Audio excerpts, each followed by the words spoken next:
Good evening. This is Terry Hester, Master Mechanic. This is his garage, and this is Terry Hester. This is the beginning of a series of how-tos for making home repairs and mechanical repairs. Terry Hester, hello. Hi, I'm Terry Hester. I don't claim to be a master mechanic. Everybody else calls me that. Everybody I know comes to me, and I solve problems where they can't be solved by dealerships or whatever. I build my own cars. I do late model wrecks. I do muscle cars. I do motorcycles. I have a 93 lowrider that I've had since it was brand new. I pumped the motor up from 53 horsepower to 95. And I'm right now presently going to turn it into a street glide. Kind of hate to do that because there's not many lowrider convertibles around, but I'm going to do it anyway. This car right here, for example, just the things that you can do by not being a master mechanic, just being a mechanic at home, where you can take care of your own problems without causing you thousands of dollars. Just because I'm claimed to be a master mechanic doesn't mean that I don't make mistakes. And I made a big mistake with this car. I bought this car, it's a 2000 Mercury Sable. I bought it 3 years ago for a beater car to run back and forth to work. And as usual, being an outgoing person and sometimes being stupid, I tried to go around a flood barrier on a road that, that basically I shouldn't have.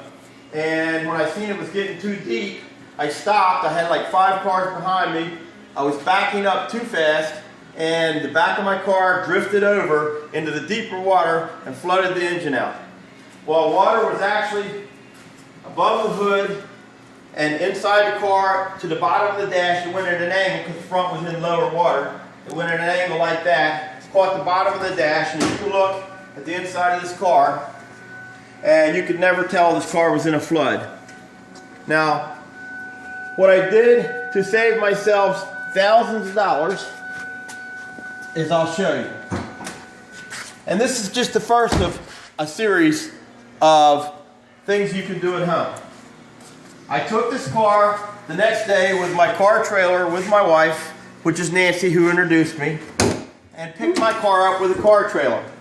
Basically, the first thing I did, I had to go to work the next day. Nancy opened up the car, took the seats and everything out, and cleaned the whole car out. When I got home from work that night, I pulled all the spark plug wires and coils off and pulled the spark plugs out, cranked the car over, shot the water out of all the cylinders because it was full. There was mud on top of the motor.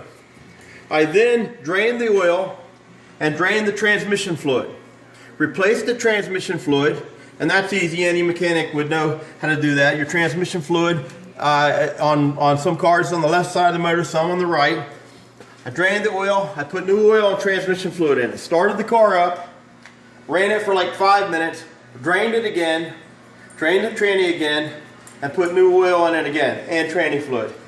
I then took the car to a buddy of mine who has a machine that can pump the transmission out and get all the water out of it, and he did that. I had a total of maybe 2 hours worth of work, and my buddy charged me like $150 to clean the transmission out. That assures there's no water in there. These are all electronic transmissions now, electronic solenoids. They don't work well with water.